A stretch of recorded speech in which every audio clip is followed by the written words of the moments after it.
Hey everyone, Mr. Happy here, and welcome to Mondays with Mr. Happy, aka Mr. Happy Mondays, a weekly Q&A show where you ask me questions and I answer. I'm a little bit of a tight timetable. Gonna do the editing like normal for this video, but I want to get right into the recording. Reminder, I will be doing Hardcore Savage Hours this coming week, so Tuesday through however long it takes to clear. I will be doing long streams on both YouTube and Twitch, so be sure to tune in. Because I'll be posting quite a few videos this week, there will be no Final Fantasy XI part once again. I do have them saved up and ready to go.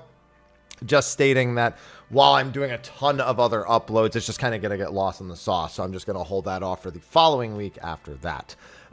With that, let's get on to the Q&A. Remember, if you have questions for any of my weekly Q&As, ask them in the comment section below with the hashtag Mondays with Mr. Happy or some derivative of it. And thanks to SteelSeries for sponsoring. Don't forget, we have year-round, excellent, I almost said the way I say it on Twitch, SteelSeries link in the description of almost all of my videos with a 12% discount code as well. If there's a better discount code, use that one instead because the discount code's just for you. The link is really the big thing that does all of the work. So with that, let's get started. Started with a lot of outright comments. I had to scroll down quite a while before I found the hashtag. Now I see a wall of them.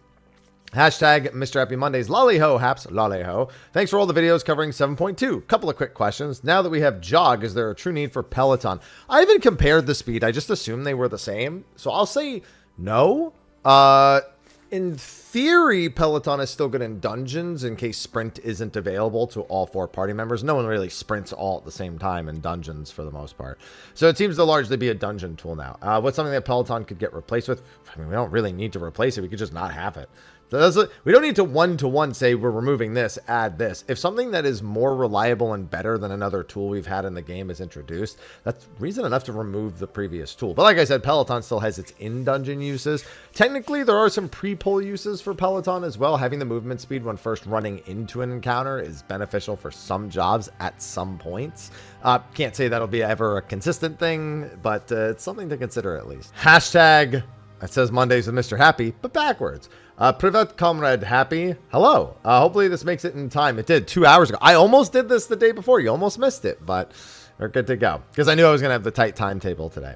As we know, dungeons are the most difficult content in the game, and anyone who says otherwise is clearly fooling themselves. What's in your favorite dungeon in DT? I'm a Stray Burrow fan. I like seeing people screw up. I like seeing people struggle, and I like a little bit of BS in some of my dungeon bosses. And you know what? It's got just the right amount of all of those. With Savage dropping, which fight are you looking forward to most? I just need to see them not screw up a third fight in the second tier. If we, please, we like Brute Abominator. It doesn't need to be good because the normal mode is good. It needs to be good because we seriously can't keep having ones that aren't good. Like third encounters in the second tier, the 7th fight overall. It's just, it can't keep happening. So that one for only that reason. All of them I think are going to be pretty good though. The raid music this expansion has been banger after banger. What would you say your top 3 are? I'm a big fan of the Splatoon music and M6, admittedly. I don't know, because Pandemonium still has some of my favorite, bangers that we've had come out of raids before. And there are some other, uses of music that have been good. But I guess I'll say, Give It All probably at the top. Then I will go with and then I'll go with M6. And then, I don't know. I mean, I guess if I'm specifically choosing between raid music, it probably goes to M7. If I can throw in the trial music, Phase 1 of Queen Eternal specifically is a big favorite of mine as well. Hashtag Mr. Happy Mondays. Hi, Happy. Hi. Short question, I hope. Looks short to me. Have you ever considered making a video with a filter that mimics the colorblind type you have?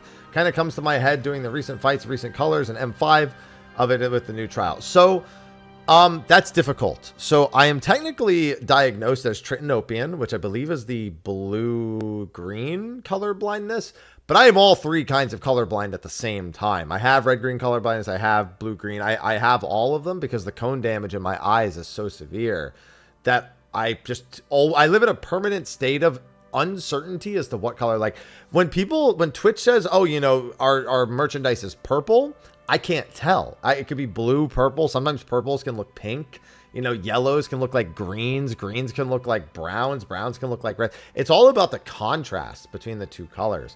So that's not something that I can just decide to add a filter to. It's like adding every filter on top of each other isn't something I can do. Or if I could do it, I don't even know. It wouldn't get you. How would I be able to identify that you're seeing what I see? You know what I mean? That's the big thing about color blindness, about blindness in general, even when we're talking about people who are legally blind and not actually like can't see. Describing it is not always the easiest thing to do because you're trying to convey an idea and a conceived appearance of something that only you understand. And that's just not easy. So I don't think so, but I think it would be funny to maybe just do something with the filters on in general, just to confuse people. And I have one fight. If you go and look at my duel in the southern front against that Pyromancer in the third area, I had to turn the filters on to see the phoenixes for that. That's a decent enough idea. And that's the filter. I think that's the Trinopian filter that looks like an acid trip. Hashtag Mondays with the Happy Mister. Hey, Happy. Hi. Now that some math has been done, seems like Picto's gameplay completely changed because Hammer is now always a loss unless you have Devilment, and paintings are only worth if you get Moogle or Medine out of it right before the end. Do you think that was a mistake and they overbuffed the filler and nerfed the paintings too much? Yeah, I have a feeling we'll see a course correction on that. Not before Savage, but before the next major patch in either the 0.21 or the 0.25. I think that's an overcorrection on what the problem was without considering what the actual detriment of it is, because the motif should still be something that feel good to use and should be a part of your consistent rotation. And then you asked, do you think I'll address this soon? Yeah, I don't think before Savage, but I think before 0.3. Just takes, yeah, basically it's just pendulum the potency back the other way just a tiny bit. Devs usually never nerf, so I don't think they know how to nerf. You know, it's funny. I think you're actually right. I actually don't think they know how to nerf either. They certainly know how to buff. They usually do buffs that seem really small, and then we actually get into game, and it usually works out really well. But when they nerf, yeah, I think you're right. I think they actually don't know how to nerf. Hashtag Mondays with Mr. Happy. Hey, Haps. Hi. Long-time watcher, first-time asker. Oh, welcome. I started watching around the 4 Fiend special. I don't even remember when that was. That was so long ago. I'm not sure if you've answered this before, but what is your biggest tip, piece of advice, someone who's recently gotten to streaming? You know, I've gotten this question like 5 times in the past week on stream. At some point, I had to consider, like, is this just the same person asking me 5 different times? The number one thing is you're doing it because you like it, not because it's going to be your career choice. I started doing this because I lost my job in New York, because they just like downsized 2/3 of the company when the startup I was working at got bought out, and I injured my arm, not even working out, just like doing something else. I was in pretty good shape before I started doing content creation, but a shoulder injury really kept me from doing anything. Like even to this day, when I run, my left shoulder hurts. Like after about a minute and a half of running, just the constant up down like this just starts to, just something in my shoulder just doesn't like it. I can lift fine. I don't have any discomfort when I'm lifting heavy weights or anything. Thank goodness for that. But it's weird that the running does it. And it was literally just something, I didn't have anything else going on. I was using my time for things like charity and just covering 1.0 stuff. Or, I'm sorry, the transition from 1.0 to 2.0 for Final Fantasy 14. It was a product of opportunity that I really wanted to do, especially with my spare time. Don't just do things you want to do, and do not go in with the intention of doing anything more than that, because you shouldn't be doing that. Content creation should begin as something you genuinely enjoy doing, and not something that's like, ooh, I saw this one YouTuber and he makes a living off of it and I'm going to do that. And don't do that. That's like bound to fail most of the time. So that's the biggest thing, is it's not a career until you're making money. It's a hobby up until that point, and then you should make sure that it's a hobby you enjoy. Hashtag Mr. Happy Mondays. Greetings, Mr. Happy. Hello. Sorry to hear that normal Arcadian Cruiserweight fights didn't pique your interest and anticipation for Savage when it was brought up during the recent State of the Realm. Well, it's not that it didn't pique my interest. It's that people have this vibe about them of seeing a normal mode and using it to automatically assume certain things about Savages. And people do that a lot with video games in general. It's kind of just human nature to like see something, create an expectation, and then be upset when the expectation isn't met. When it comes to normal into Savage, you cannot just look at the normal and assume you know everything about the Savage. Most of the time. Maybe with the first fight, sometimes you can.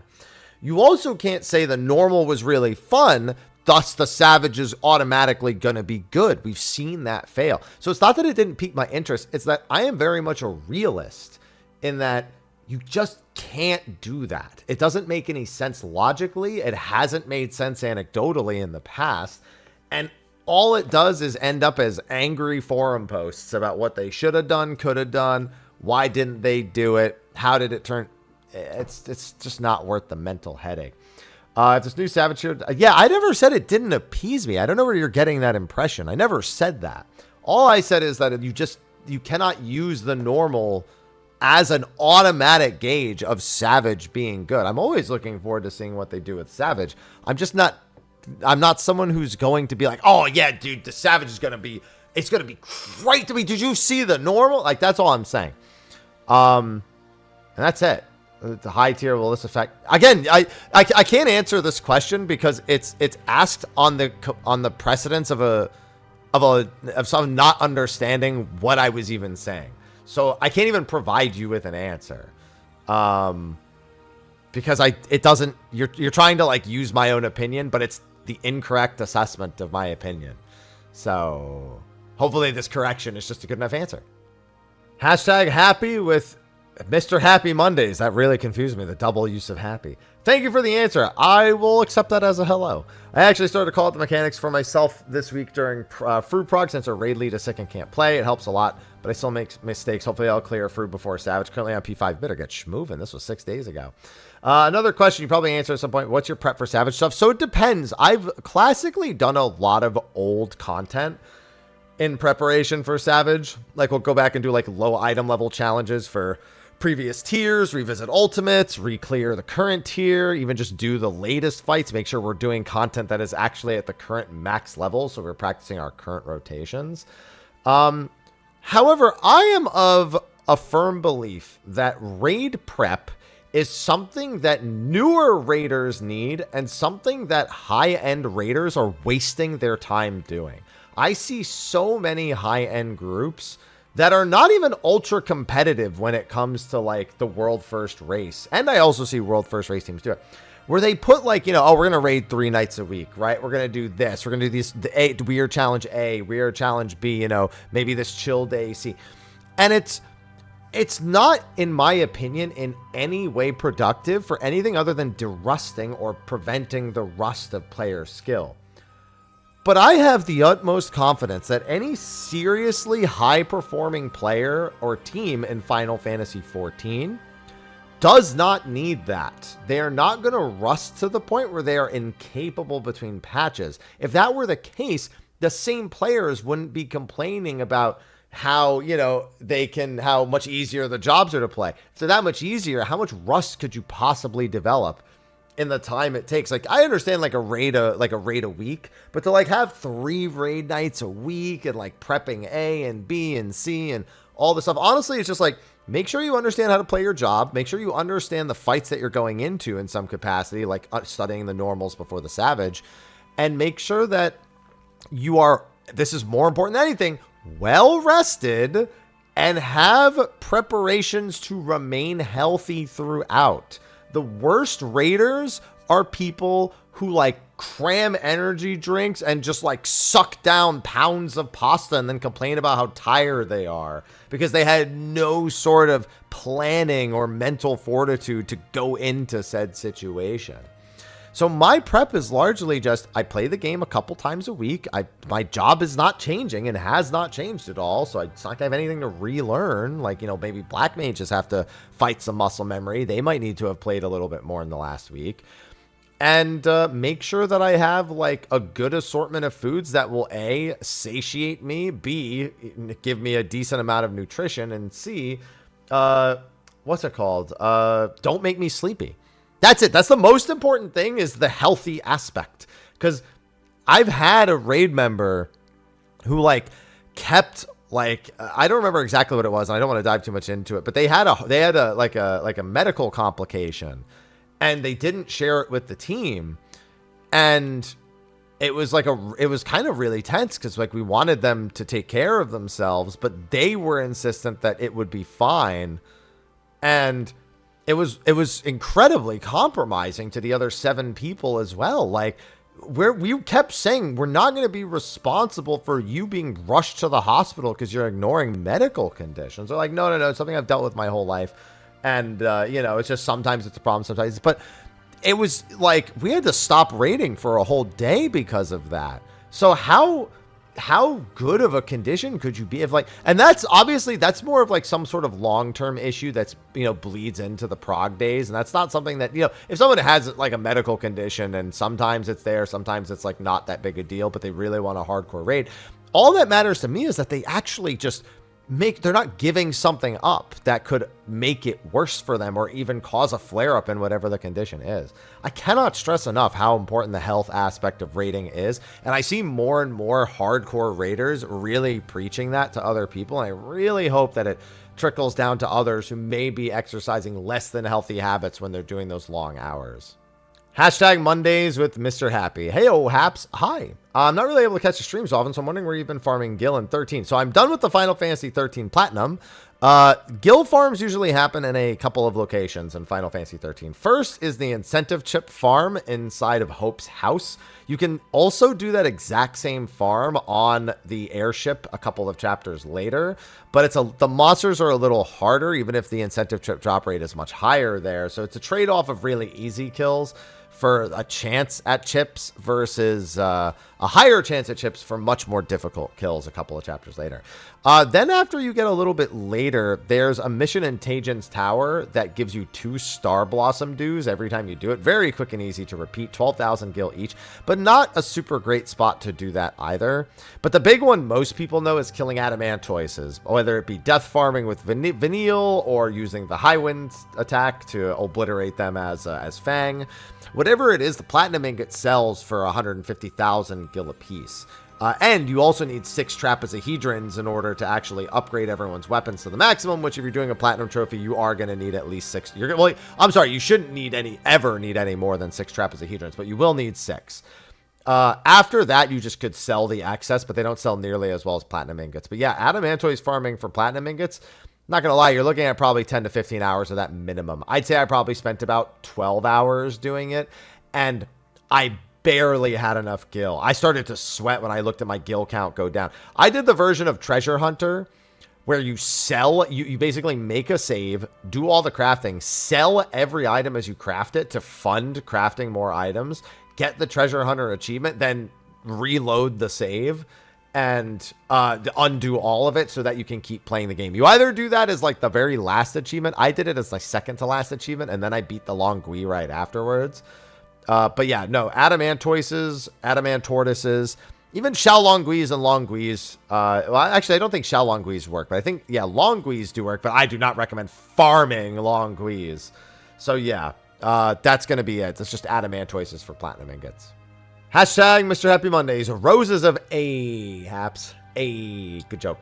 How are we feeling about DPS check on Unreal? PF for EX4 is already skipping Bloom 6, yet 1 DPS death on Unreal, and we're seeing Enrage. Is this the sample size issue for me, or has it been the same issues for you? Also, where should Unreal sit in difficulty tiers? Where do you think the devs want it to land? Personally, I prefer it to be easier to outgear than EX, since I don't think it is currently. Well, you can't outgear it. The whole point of Unreal is that it can't be outgeared. Which is why, in theory, if the fight is difficult enough, it should be harder than a current extreme trial. Maybe not mechanically, because they're old fights, so that they're generally easier in terms of the mechanic. I especially look at Byakuya, you know. But in terms of the DPS check, because you can never outgear it, because it's locked at item level, and in this expansion, it's locked at 695. That's the big issue. It's a very fight-specific problem. We've had, I think, 3 Enrage possibilities across all Unreals, maybe only 2. Shiva, the very first one, if she did Sword and Shield enough times and you had a few deaths, she would not only get damage reduction that she wasn't guaranteed every single time you fought, but also you would have deaths and that would chip away at it as well. And then we have Suzaku, which I think is now also the next hardest one. I will say that Suzaku is a product of a couple of things. Number one, a lot of people who do Unreal don't pot. They might use food, but I hate to say it, but a lot of them don't pot. So that's going to make... Now, let me just finish my point, and then I'll come back to what I was just going to say. Yeah, they don't pot, so that's always going to be a negative. 8 people should be potting. That fight, you can get 2 pots pretty reliably. You could do 3, but I don't recommend doing the first pot because it's just toxic to do when she jumps up into the air. Number 2, and this is actually the biggest one, foregoing deaths. Let's say you were to have 8 out of 8 alive, and you were to just be hitting Suzaku the whole time. the number of players that are probably losing DPS while doing Simon Says is way higher than I think people get. Now, obviously, taking any knockups into the air, taking any deaths, that's going to majorly negatively impact the way things go. But a big thing with players who are not hyper experienced in endgame content is they tend to stop hitting buttons when they're doing something that is considered highly stressful to them. Now, I know Simon Says doesn't seem that way, but you got to remember that for Unreal, the pool of players is not like the upper echelon ultimate player. A lot of it is the same pool of players you'll see in Extreme, maybe even people who are not too comfortable in Extreme. And so it's a far more common problem for mechanics that require you to look outside the arena or to constantly be staring at the boss cast bar or any combination of the two to really negatively impact the amount of damage that a player is doing simply from nerves. And I don't even think top-end players are wholly immune to that, but the average player who's doing it Unreal, it's way worse. Now, I do not want to undermine, I think even foregoing that problem, Suzaku Unreal's DPS check is pretty, well, high. But I also know random PFs have been doing it as long as they don't have deaths. So it is what it is kind of deal. I think that there's nothing wrong with it being a little close, but I do think some recoverability is in order. Maybe not as much as Byakuya, but at least some recoverability as long as it's smart and well-handled recoverability should be okay. But you can't outgear it, so that's the only reason why I think that its strictness in terms of recoverability is always going to be tighter and probably should always be tighter if they plan on keeping it to that same idea. Hashtag Mondays with Mr. Happy. Hey, Happy. Hi. I hope this finds your 7.2 near full first week enjoyable. It did. And I finished my Final Fantasy 13 Platinum this week, so it's been a very successful week. I'm a summoner main. It's a job I know very well. I've been playing it since Realm Reborn beta. Dawn Trail, also the first time of me attempting Savage content. And for M4, I switched to Picto because I knew the damage increase, even if I played decently, would be so much greater than my summoner damage. It would have given my static more breathing room.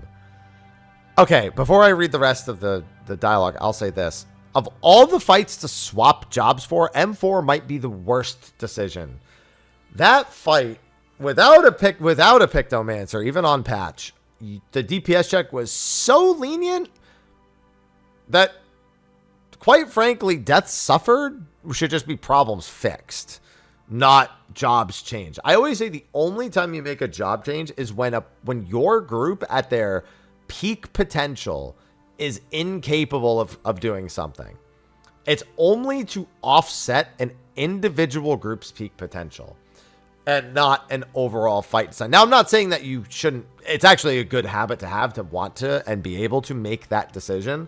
But and this is one of the few cases where I don't think it was necessary. We're going into the new tier, and I have a decision to make. Play Summoner or play Picto. So Picto is not doing great. If you're going to pick a second job to play right now, it's Black Mage. So, in other words, I would just play Summoner because Picto's not really much in the consideration right now except for people who are just Picto mains already. So, definitely also not the tier to just decide to play Picto because it's not in a great spot right now. Hashtag Happy Days with Mr. Monday. Hey, that's not my name. I'm Happy. Hi, Haps. Hi. If you had to make a wild guess, when do you think 17 will be announced release? 6 years. Easy. And do you think there's certain Shadowbringers lead writer could end up being involved? There's no reason to... See, the problem with questions like this, there's literally no context for me to make an educated guess. I would need, like, internal documents to make even remotely intelligent predictions about something like... I would say 6 years because that's my way of saying not anytime soon, but I don't quite want to say 10 years. So... yeah, it'll be out in 6 years. I'll just throw in that number out. But yeah, there's no way for me to make... I prefer to approach topics where I can make an educated guess. And sometimes that's by following patterns. I would say the release cadence of mainline Final Fantasy games has not had a pattern in a very long time. And who they hire to do it also has no pattern. So there's, again, no way to make an educated prediction about any of this. There's no guarantee that Yoshi P's division even gets 17. So... I don't think they would just pull Ishikawa off of 14 in any capacity or off of that division in particular just because she wrote Shadowbringers. Just doesn't translate one to one. Hashtag Mondays with Mr. Happy. Hello. Hi. Out of curiosity, do you and Sly ever raid together? No. He plays on Primal. I play on Ether. I think he comes to Ether sometimes. But no, I only play with my static. And then on like Tuesdays, I'll run Unreal with chat. Maybe I'll run dungeons with chat, maps with chat. I just run stuff with chat. No, I don't. I do not make a conscious effort to raid a lot in Final Fantasy 14. I raid in short, very extensive, but very short bursts. So like the 12 to 16 hour days until I clear. And then I am a raid logger, at least in terms of like doing raids. Like I'm never like, oh, you know, let me see. Oh, you want to raid? You want to raid? You want to raid? And Sly doesn't want to do that either. Sly's not like looking to raid 3-4 nights a week. He's looking to raid 1, maybe 2 sometimes. And he has a group that he does that with. So yeah, no, we do not, neither of us have an extended interest in raiding more than we already do. And so we're not going to try to make something like that happen in the first place. Just before I address this question, there was a hashtag used that was a giant kind of opinion piece on Black Mage. I read through it, but there was no question involved. So I'm leaving it out of, you know, out of the Q&A itself, but I'm acknowledging that I read it. Hashtag Mondays with Mr. Steel series, link in the description. You damn right. Hello, Hap. Hi, and I hope the new patch is treating you well and all of us as I write this during maintenance. I'm looking for a new headset, and I trust your input. I use a Logitech Lightspeed Pro 2 currently. I have no experience with that. The sound quality seems unmatched to me, but the mic quality is about as good as getting Ormvale on roulette with 3 sprouts without jobstones. Looking for a SteelSeries wireless one with a USB-C dongle, as I hate wired.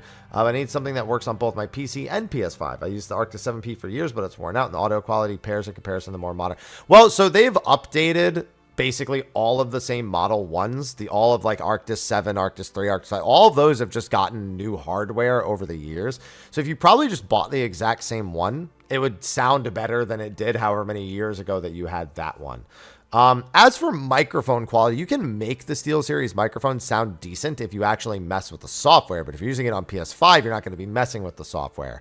So that would be my go-to. I usually recommend the 5 or the 7. The 3 has a few specific uses that are really nice for it, but it's just never been one that I found that matches my needs. So because of that, my experience is limited, and thus I've only ever had a couple of things to say about it, like the dual channel audio, where you can like pull audio from a console and from your PC and then like change the audio between them and swap between them and stuff. That was like always the big one. Like one was Bluetooth, one was wired, etc., etc.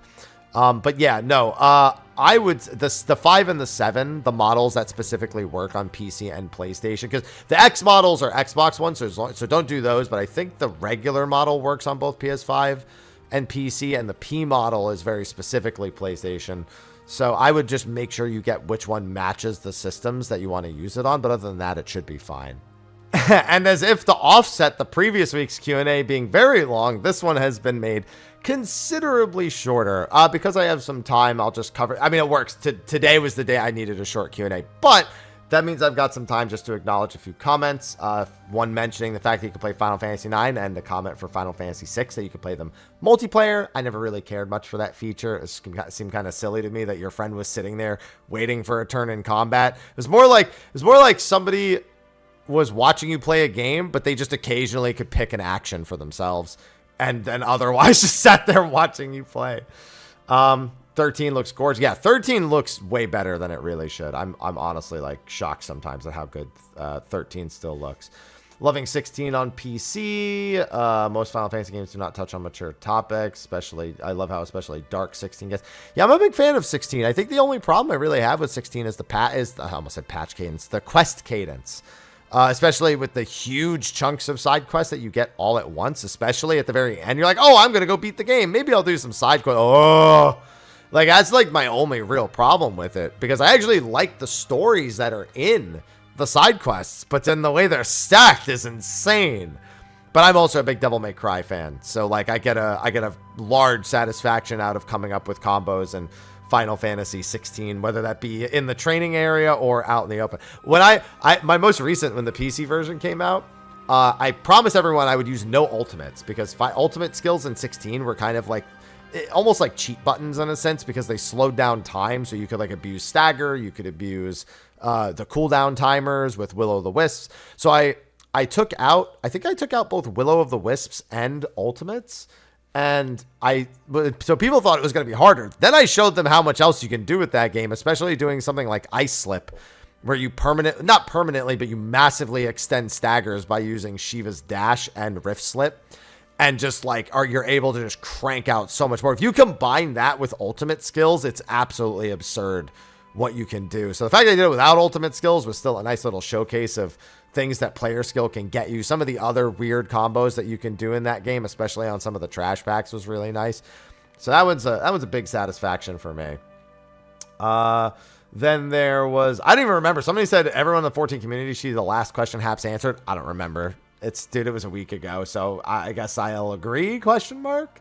Give us Chocobo Dungeon games again, remaster 1 and 2. Yeah, Chocobo Mystery Dungeon. So funny, I'm doing the platinum for all Final Fantasy games. Sooner or later, I have to platinum this. This is the Vita version of Fortune Street, Dragon Quest Final Fantasy 30th Edition. I need the PS4 version, and then I need to like manipulate online games to get the platinum on the PS4 version. I just got this in from Japan, and now I'm waiting on the PS4 version as well. I'm not going to get to those anytime soon, but like, some of the headaches I'm going to be going through to get these platinums is going to be wild. You're making fun of the staple tea in every singer's stash. I mean, I've found that those things just don't work. Like, anytime somebody hands me this is for your sore throat, this medicine is, it's like my body is completely immune to them. I still drank it and I still have a few left. It's like, yeah, I might as well. I already bought it. It's not like not having it's going to help me either. But it's just like, I just don't find those things useful. Like, I just don't. So it's hard for me to say positive things about them. At least it's a somewhat decent taste. It doesn't taste like medicine at the very least. Hi, Ivy. So the throat coat was, I have some left and it's just there. Maybe I'll have some after this. I don't know. My throat doesn't even hurt. Maybe I'll just drink it. I don't know. You can absolutely get LB3 before Octet if you use it for Heaven's Fault. Yeah, if you LB cheese the 10 strike, but most average groups aren't LB cheesing in the middle of their prog for UCOB. Chaos, an hour-long video. Last 13 is a grand game, so is 12 and 2, but the sequels are garbage. Why are people so bandwagony and dumb? I don't know if that's in reference to what I said or if reference somebody else said last week. 13 is a very middle-of-the-pack game for me. I have a lot of gripes with it. I prefer 13-2 in almost all regards, and now that I'm playing through 13-2, I remember why. Mostly because it fixes literally every minor gripe I have about the gameplay, whether that be the small delay on doing your first paradigm shift, the freedom to open up your compositions a lot more early on, the general responsiveness of all of the animations, and the less inflating numbers to boot. A little bit less inflating, not that much less inflating. 12 I'm a huge fan of, but only Zodiac Age because I actually felt like the restrictions on your character building once you assign them jobs was far more interesting. Not as much now that you can freely change them in the newer version, but all the same, if I treat it as if I'm not allowed to change it. Also, New Game Minus being a feature, massive. Especially, I think the Switch version, you don't even have to beat trial mode to get New Game Minus. I think that's in the Switch version. 2, I've got nothing good to say about Final Fantasy 2. Oh, actually, I do. It gave us the Saga series, which does everything Final Fantasy 2 does, but better.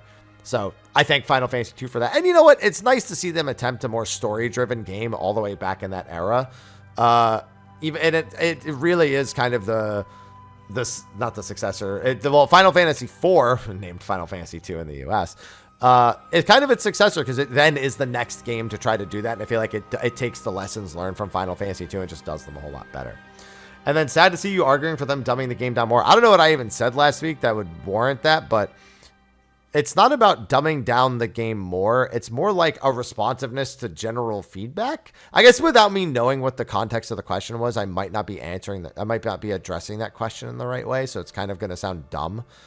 I mean, it will sound dumb. Let me answer a question that I don't remember any of the context to, and is also not a question, but a statement and an observation on something you don't even remember what you said. Yeah, it doesn't really work for me that way.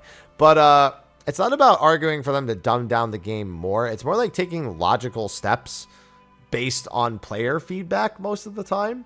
And there are certain things that are worth keeping worse, and there are certain things that are worth improving. And that's kind of a constant problem with games in general, Because, like, there are times where I love having very little direction, very little influence at all, and the Souls games are a great example of that. But there are also games that are built in such a way that not having simple things like that simply just doesn't work. That's also true of gameplay, leaving gameplay that's largely derivative versus way more focused. It's hard. There's just no perfect balance. So I don't remember what that comment was in respect to last week, but odds are it was for a feature that... I guess I can't say odds are it was for anything, but like, I feel like generally if I'm arguing to quote dumb down the game, it's the more logical dumb downs or the more likely ones, I suppose, the things that are more likely to happen as well than a specific like outcry for them to specifically bring down certain parts of the game. I don't know. Again, without the context of whatever I said last week, I can't honestly say. But anyway, that's going to be a wrap. I dragged out an extra few minutes for all of you looking forward to killing time while you wait for Savage on Monday. But that's all I got. So thank you for watching. Be sure to ask your questions in the comment section of the video below for next week's episode. And with that, I will see you later. Next week specifically. Come by my stream for Savage. I'll see you next time. Bye-bye.